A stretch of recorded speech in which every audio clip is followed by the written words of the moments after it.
grabe talaga nangyayari ngayon sa abot kamay na pangarap na kung saan nga pinakita na nga dito ang teaser o yung palabas para sa Martes. And yes guys, ito nga unang-unang pinakita is ito nga si Doc Carlos. And yes guys, meron nga itong pinaplano o niluluto, no, na kung saan dun nga sa kanyang attorney is inuutusan niya ito. And yes guys, mayroon nga siyang ibinigay pa na donation daw, no, na kung saan nga yung donation na to is mukhang pera o isang malaking pera. Kaya nga mismo yung attorney niya is sinabi niya na ako ang bahala. Actually sinabi pa ni Doc Carlos na itong donation ko ang bibigay sa iyo at sana hindi ako o hindi madawit ang pangalan ko sa anumang kaso. At sabi nga mismo ng attorney niya na huwag ka mag-alala Doc, ako ang bahala sa iyo dahil sa mga donations mo, maaasahan mo ako dyan at sigurado na wala makakalam o halata sa iyo na kasama ka dito sa kaso na ito o kung ano pa mang kaso na darating. Ngunit dito nga ipinakita na habang nag-uusap tong si Carlos at yung attorney niya is pumasok dito yung secretary. Yes guys, nagmamadali ito at tila natatakot din kasi nga meron daw bisita si Doc Carlos at ito nga si attorney, no, na kung saan sabi nga ni attorney, oh, bakit ka pumasok? Anong dahilan? Sinabi naman ng secretary na pasensya na kayo attorney pero meron pong gusto talaga na pumasok dito at actually nandun nga siya sa labas at tila nagwawala. Then sabi ni attorney na ano yon o sino yon?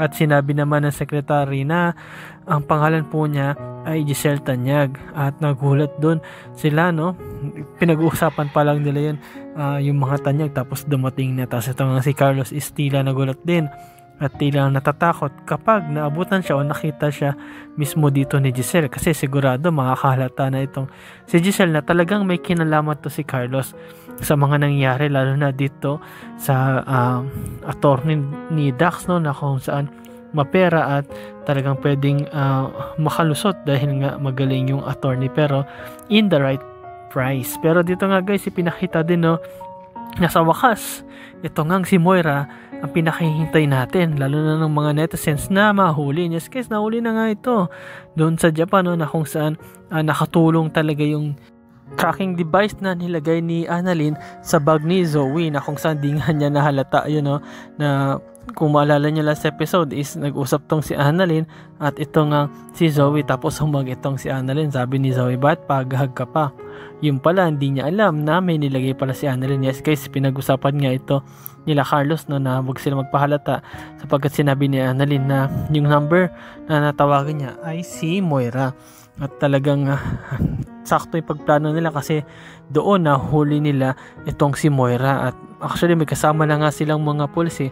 Kaya nga sabi mismo ni RJ na Moira, huwag ka nang magtago pa, huwag ka nang tumakbo pa, don't make it hard kasi mahuli ka na. Kahit saan ka pumunta ngayon dito sa Japan is huling-huli ka na. And yes guys, nahuli nga dito si Moira at dito nga pinakita na ito nga si Lynette is masaya siya. Yes guys, ibinalita nga niya agad ito sa Pilipinas, lalo na dito kay Ma'am Giselle. And yes guys, nakatulong nga ito na mawala yung stress ni Ma'am Giselle, no, kung saan maalala ninyo gusto niya pumasok doon sa attorney ngunit hindi siya pinapasok kasi kung makapasok siya at makakausap niya attorney, makikita niyo doon si Carlos at mabubuking sila. Bad trip nga itong si Ma'am Giselle pero nung narinig yung balita is nawala yung bad trip niya. Talagang masayang masaya siya at excited na nga siya actually na makita itong si Moira at mukhang baka masaktan niya ito, no? Baka masabunutan pa pag nagkita. Dito nga guys, ipinakita na ito nga si Moira is pinauwi na ng Pilipinas. Yes guys, sila Annalyn din at sila RJ is umuwi na rin, no?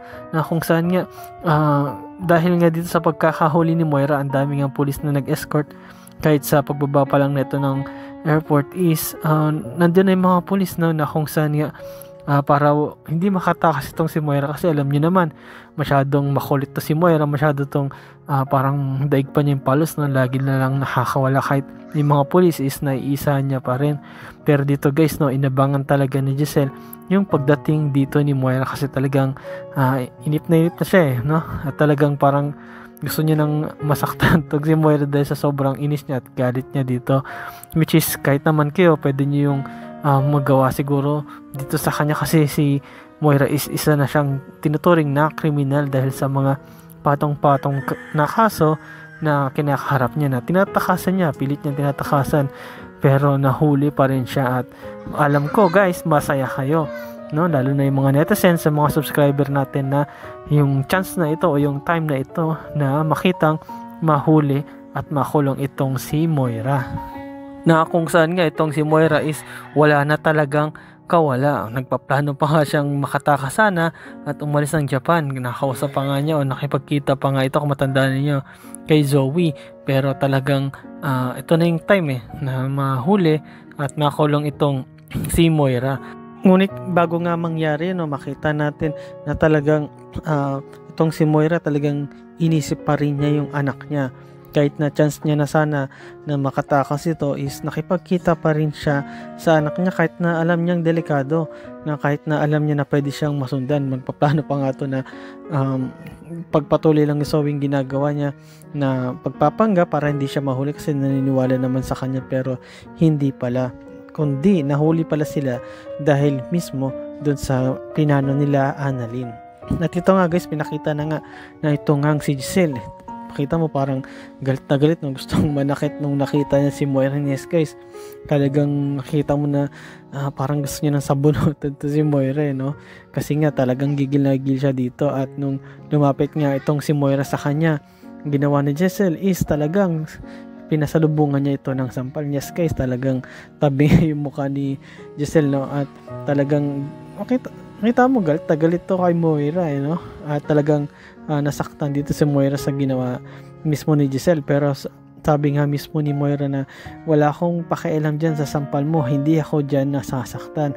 Ngunit sinabi nga dito mismo ni Giselle na hayaan mo, yung kamay mo na yan is sigurado na mamaya lang is mahawakan na ang selda, na kung saan doon ka na mabubulok at doon ka na mag-i-stay ng matagal. Yes guys, mahirap kasi lusutan itong kaso ni Moira, kasi kidnapping yun, and at the same time marami ring ebidensya na nagtuturo na siya nga yung gumawa o siya yung mastermind. At meron din na witness na kung saan nga yun nga ay si Dax, na malaking ebidensya rin yun na para makulungan o makulong itong si Moira. At dito nga guys, habang sinasabi yun ni Giselle, no, ito namang si Moira is sumasagot pa rin, no? At talagang palaban itong si Moira, no, kahit na wala na siyang kakampi, kahit mga pulis na ngayon katabi, talagang talak ng talak pa rin to, no? At talagang nakikipaglaban siya dito nga kay Giselle. At sinasabi nga niya na wala kwenta yung sampal mo, alam mo kung makakawala lang ako dito at maalis yung posa sa akin, sigurado mas sakit yung sampal na gagawin ko sa'yo, Giselle. Yes guys, talagang palaban pa rin itong si Moira sa kabila ng lahat, no? Talagang di siya nahihiya, talagang mararamdaman mo at makikita mo yung personal na galit neto nga ni Moira kay Giselle, which is dapat wala naman talaga, kasi kung may rumang pwedeng pagalitan o ikagalit tong si Moira is yung sarili niya lang, kasi meron siyang mga bagay na gustong makuha, lalo na yung kayamanan ng Tanyag, pero hindi niya makuha. Kaya ginagamit niya rin yung anak niya para mismo na makuha yung kapangyarihan at yung kayamanan ng Tanyag, no? Pero ito nga, makita mo talagang palaban din tong si Giselle, hindi siya talaga natatakot, lalo na pag dito kay Moira, talagang gagawin niya lahat, no? Kung kailangang makipagsabunutan, lalaban yan, kung matandaan niyo noon, sinabunutan niya na itong si Moira, at kawawa kasi mas malaki, mas matangkad do si Giselle mismo kaysa kay Moira. Pero yun nga guys, no, sinabi nga ni Giselle dito kay Moira na sige, magsalita ka lang, pero sigurado at sisiguraduhin ko habang buhay kang makukulong na sa kulungan at habang buhay ako. Yes guys, talagang ganun yung pagkakasabi ni Giselle. At itong mga polis is nagpatuloy na sa paglakad at pag-escort kay Moira hanggang doon nga travel papunta sa presinto. At sumunod na nga rin doon sila Giselle para tignan at make sure na makulong nga itong si Moira. Pero abang natin bukas guys kung ano talaga yung mangyari, no? Magiging happy ending na ba ito katulad ng ngiti dyan ni Annalyn? At ano kaya ang mangyari dito kay Moira? Totoo bang makukulong na ito at bubulok sa kulungan? O baka naman makatakas pa? At ano kayang gagawin Giselle at ni RJ at ng mga tanyag para tuluyang mabulok sa kulungan itong si Moira. And yes guys, salamat sa panonood nyo sa aking channel, sa inyong pag-like, comment at pag-share. At yun lang guys, ingat palagi. Bye bye.